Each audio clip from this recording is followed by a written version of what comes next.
Hello everyone, my name is Slumpert, and last video we talked about how to use various video games for your tabletop RPG games or campaigns, and how to use the design from various games for your preparation. So in the next couple of videos I want to go over each version that we talked about in the last video and see a little bit deeper on how that could work. So in this video we're gonna talk about a campaign based on Breath of the Wild. A quick editor's note to let you know that I messed up during recording and my slides weren't showing up properly, so like the bullet points weren't showing up properly when they should be.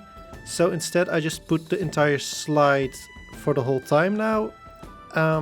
But yeah, the bullet points, you'll just have to figure out for yourself when the bullet points should be appearing and when they are relevant. To recap a little bit from last video, the basic idea is you introduce your big bad very early on, and then when the players find them, you leave it up to the players to go through the world and find the necessary resources, weapons, or whatever it is they think of to beat the big bad. Now this should be a little bit obvious because I was talking about doing multiple similar videos, but just to be sure, this is by no means me saying this is how you should prepare each game and this is how you have to do it.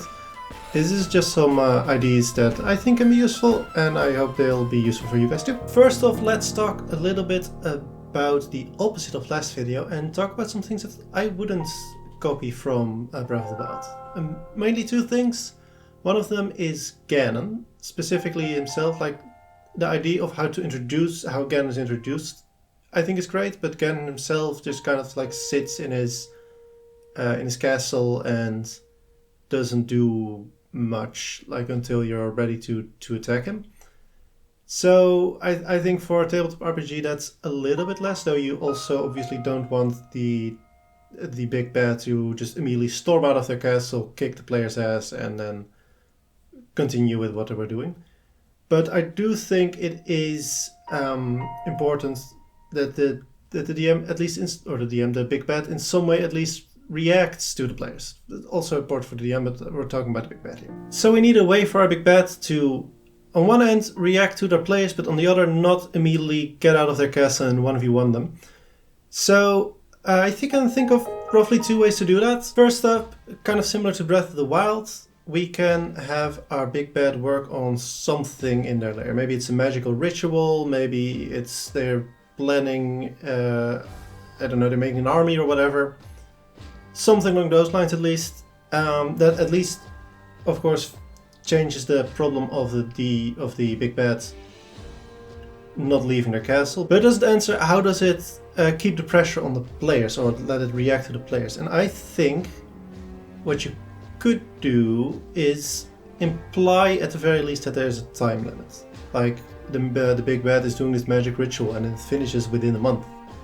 And then the players know, oh, we have 1 month to get stuff and get ready, and preferably before the month is over we want to attack. Or if you want to have it dramatically perfect, you want to have them attack right at the end of the month, like right the hour before as well. But that's maybe not completely reactive, but you can have within the encounters and within the stuff itself, of course, add little things. But yeah, I think it's maybe not true to what I said earlier about him reacting to the players, but it is good, I think, in the idea of like keeping the pressure on the players and keep moving them forward as well. And I think that's also important. Second up, lieutenants, because everybody needs a friend, even if that friendship might be based on fear and mutual distrust. Once the party has been meddling enough in the big bad's plans, the big bad can at some point send one of their most trusted generals, minions, whatever, after the players and make sure that they never be a problem again. And might also be, if the players are clever about it, a nice way to add some information, give them some information. As like the lower level minions probably not gonna know much that the players can make use of. But a lieutenant or someone who knows the big bad directly can probably tell much more about the information. And if they are really, really clever and you went with what I just said and their relationship is based on fear, then maybe they can even convince a lieutenant or two to switch sides. I wouldn't plan for that because it can feel a little bit forced, but I do think like be open to it if the players try it. Of course, this can also work with other motivations, like maybe if Lieutenant was an old friend of the Big Bad and they've seen them change over the course of trying to enact on this plan, and they initially believed that he was still, or the Big Bad was still a good person, and now they're slowly becoming more and more evil.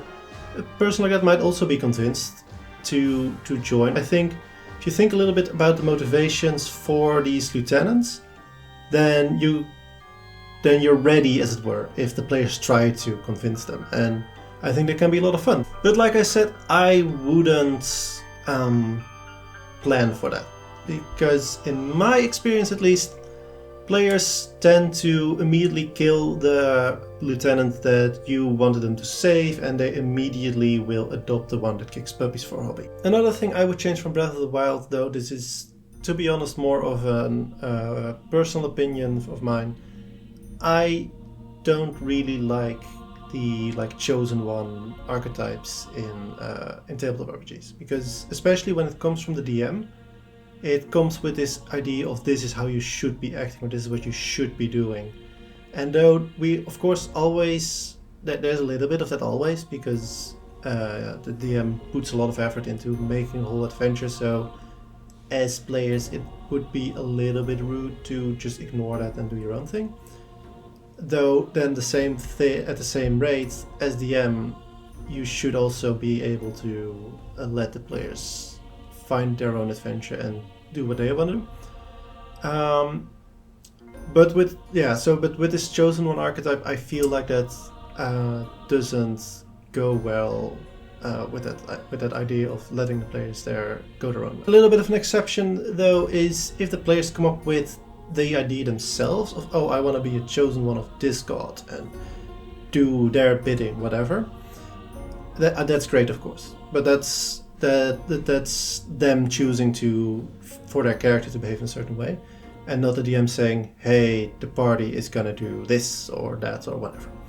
So the slight difference there, but in general, when you're preparing the game as DM, I would I would recommend against the chosen one stereotypes or archetypes, whatever you want to call it. Next, let's have a look at the Big Bad themselves, because they are a very important part of any campaign, and especially in this version of preparation they are very important. So let's have a think about our Big Bad. What kind of villain could they be? Maybe something classic like a lich or a dragon, or the nobility, those are usually bad. So there are many different types of Big Bads, and not all of them are the same or great for every type of campaign. So I recommend sitting down with each of your Big Bads individually and having a conversation with them about what are their plans, do they need any specific resources, what tools do they have to fulfill their plans, all that kind of stuff.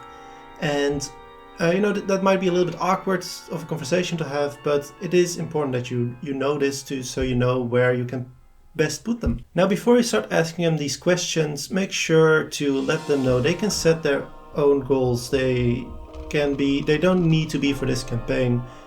You don't want to force a Big Bad into a campaign where they don't really fit. It's important that they can for themselves decide what goals they want to do, and if they don't fit the campaign, that's fine. You'll just go for a different one, and next campaign they'll be in for the running again. Once you know your players' backstories, I also recommend taking the various villains and people that they've come up with in their backstories and introducing them to your Big Bad. As DM, it's not really important to you if they get along, but you do want to know what their relationship is going to be like. Are they two different villains who are doing their own thing and maybe at some point they're going to clash? Maybe the backstory villain has been secretly working for the Big Bad all along, or whatever you want to make it. But I do think it's important that you introduce the two and see how they interact. Originally, I was thinking of this as like the big bad coming to you for a job interview, but then I kind of changed it to you are like a manager and you need to get the right big bad in the right campaign setting, as it were. Now they're kind of turning into pets. Let's move on. All right, so we've got a big bad. He's got some lieutenants. He's got a plan, and they're all ready to kick some ass. Let's also think of some allies or other good stuff for your players to help them not get their asses kicked. Do keep in mind that if the players decide for themselves, like, hey, we want to chase this, or oh, we found this random goblin merchant here and we want to make them our important ally, then be open to that. Maybe there's the classic wizard NPC who the party can run towards when they find a magic item that they don't understand, or when anything happens really and they don't understand. But let's think a little bit bigger. What if some of the people who were wronged by the big bad got together, formed a club, and a club specifically designed to fuck over the big bad?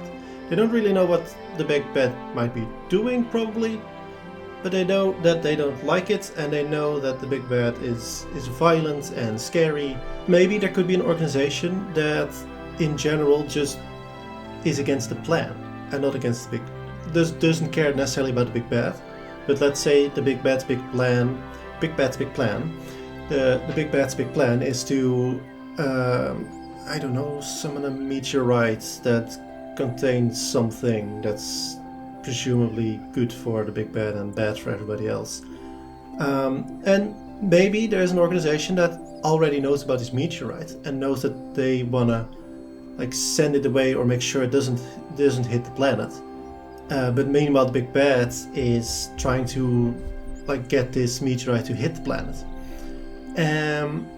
So this organization doesn't know anything about the big bad or what they're doing, but they do know about the grander goal, and they want to stop that. Then maybe there are some other powerful groups who don't know anything about any meteorites or nothing about the big bad themselves, but they do have power within your setting, like maybe a noble family or a thieves guild, maybe. A group of people who doesn't really know about what's happening with your plot, but does have enough power to be of influence to it if they were to get involved. Could there also be a group that knows both, or a person maybe that knows both, like a colleague who helped the big bad with their plan at some point, but when they realized what it was actually all about, they decide to nope out. Maybe. I would wait with introducing them until pretty late in the story, but it's fine, I guess. Also, if your players manage to get a lieutenant or an ally of your big bad to defect, then that would also count, of course. That would also be someone who knows both about the plan and about the big bad. So yeah, I think actually that might be the most worthwhile version of that.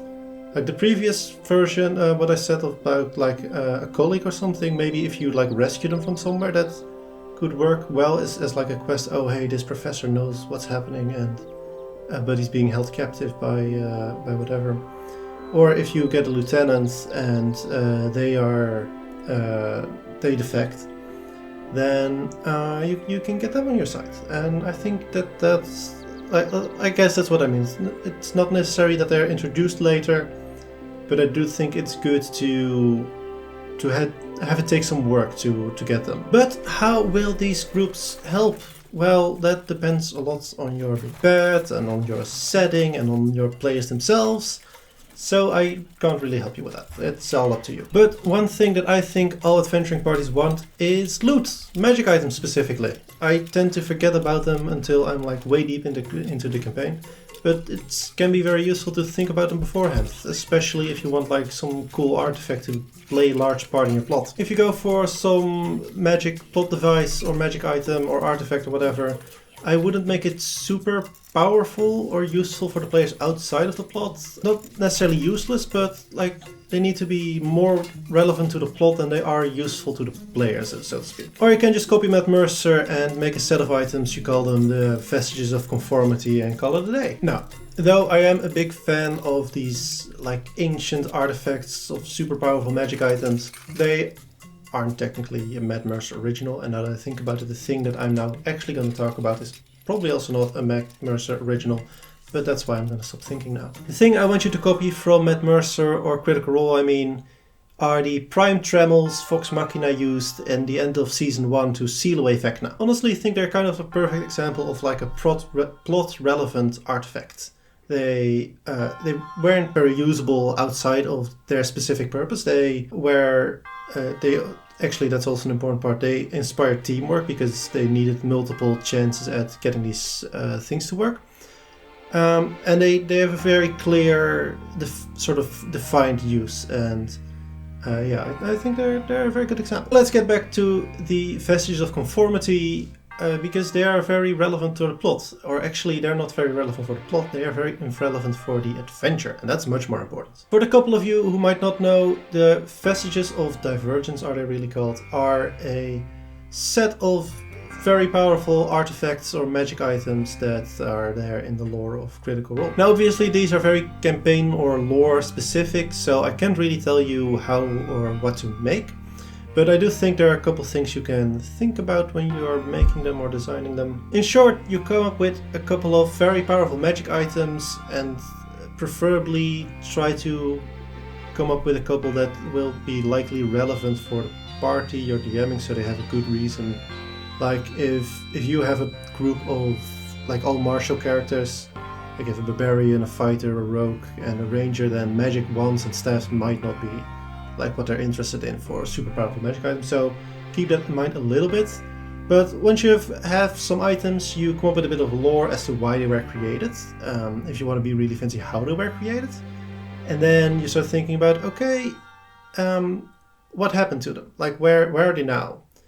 And maybe they're like just in some noble family, or some group of people uses it to determine who the boss of the group is, or they're guarded somewhere in some dungeon, and those specifically are interesting to see, or to give the players an opportunity to go get them, go into the dungeon, or go negotiate with a bandit tribe. Bandits? Bandit tribe who for some reason has this ancient powerful weapon. I don't know, maybe. But I think they can be very useful when the party, especially if the party has a difficulty with thinking of like, okay, how do we actually get ready for the big bad? Yes, especially often players find it difficult to literally say like, oh, we need to level up. They might know that their power is like they don't have enough power right now, but this idea of leveling up is a very meta idea, so they don't often want to do something just for leveling up. But if you say like, hey, if you introduce them like, hey, there are these super powerful magical items, and if you find those, then those can definitely help you defeat Big Bad, then they can go after those, get some cool stuff, and also using using those adventures to level up. Lastly, which is ironic because it's supposed to come first, we're gonna think about a hook for your campaign. Normally, I kind of use the word hook for almost everything, because I tend to make a couple of like short descriptions for potential adventures and then send them to the players, that I tend to call hooks, or maybe I should call those pitches actually. But in this case, what I'm talking about is your player's introduction to the full story, as well, to the big bad, to whatever, everything that's happened. Now we'll go over a little example in a little bit, but what I think about with a hook is just like a short adventure that introduces the party to the main plot as well. One little bit counterintuitive thing I want to mention, or at least it goes a little bit against this whole idea of introducing your big bad as quickly as possible that I've been talking about, is if your players go through your hook and then they don't follow up, they don't want to go after the missing materials, or they don't want to look into the shady figures, whatever, let them just go do other adventures, and they might be able to find some magic items, they might be I don't know, they make some allies, they make some enemies. But the point is, like, afterwards you can just have one of the lieutenants or a group of minions from the big bad come back and remind them that they've messed with some powerful entity, and that entity is now aware of them. And if they don't know who the big bad is yet, that can be a shock, but that's also another way to try to introduce them to it. And if they kind of keep fleeing from it and don't want anything to do with it, maybe come up with something new. Or that could also be a campaign, I guess. In the end, the players being able to make their own choices and make their own decisions is the most important part. So let's end this video with what I think would be a cool campaign based on a little bit of the things we've been going over. A mine owner who we'll call Bob Ross one day notices that stuff keeps disappearing from his mines, and it's just kind of like small stuff like equipment and I don't know, equipment. But later also actual ores that they've been mining, or shipping crates that are disappearing, and he decides to set up a guard. Now, most of the time nothing happens, but one day one of the or maybe a group of the guards notices some shady figures in the mines, and as they go and try and halt them or stop them, they get attacked, and the guard who tried to stop them is wounded, and the shady figures are nowhere to be found. And after the guard gets attacked, it gets worse because the miners who had been operating the mine don't want to work anymore. There apparently had already been going on a rumor about the mines being haunted, and now with the attack, the guards or the workers are taking those more seriously now. Now, Bob Ross is fairly sure that people are just stealing from work, but he is worried about the attack, and so he decides to hire an adventuring party to calm everyone down, to investigate the mines and what's called decurse it if it tends to be cursed. I know there's a word for that. And of course that adventuring party is our party. So they do all the usual adventuring things. They talk with the miners, see what's going on. They talk with the guard probably and see what's going on. They investigate a little bit here and there, and eventually I assume they're going to investigate the mines themselves. I at least hope so, otherwise this whole adventure doesn't work. And as they explore a little bit further, they find this weird side branch in the mines. It should be at least hard enough to find that it's believable that the miners themselves didn't know about it, but also you probably want the players to find it. And this side branch comes out into a cavern that is filled with, I don't know, something, let's say magical crystals. It's filled with magical crystals. And someone has been using the stolen equipment to mine these crystals, and now they're putting it into the shipping containers and sending it to somewhere that the players don't know about or don't recognize immediately, but they can find it. You can also have like a boss fight here and have one of the shady figures that attack the guards attack them and have a fight. And depending on if they leave that boss alive or not, you can have, at least in some way, have the party find out like, oh, this is just like the smaller group. I'd imagine that the shady figures here are actually just a couple of the miners who have been working for the big bad. They found this outcropping, and after that they were approached by someone working for the big bad to bring that over to them and pay very, very well for that. Regardless if it's through just investigating the area or through the boss fight they kept alive, the party eventually finds out that these crystals can be used to, well, we were talking about meteorites earlier, so let's say they can be used to attract objects that are flying towards them. And in the beginning it's a little bit of a question like, what's that about? Why would you need that? Why would you pay so much for that? But for now, it seems like it's been solved, and until they find either a note or the boss, if they kept them alive, can also maybe reveal this more dramatically. They find a note by the big bad saying like, hey, you're doing a great job, but we need those crystals, and only a couple more weeks of keeping this work up, and he'll be rewarded once the plan's complete. You can even end the session then with like the big bad giving orders to their lieutenants and say like, someone interfered in the mines. Go find them. Go kill them. So now the party knows there is some high-level mage out there that is doing something. They don't know what yet, but presumably something bad.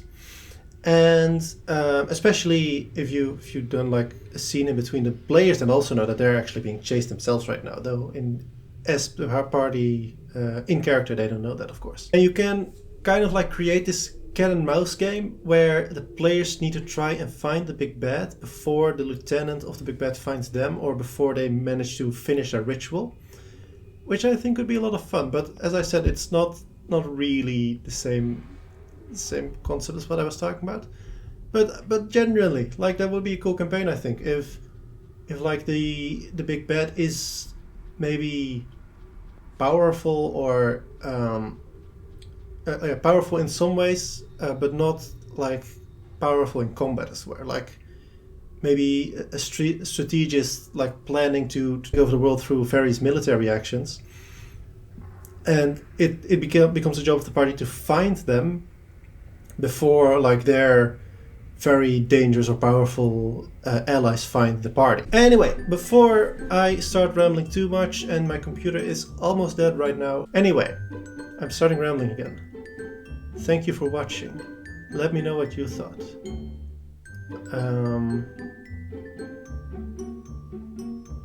Like the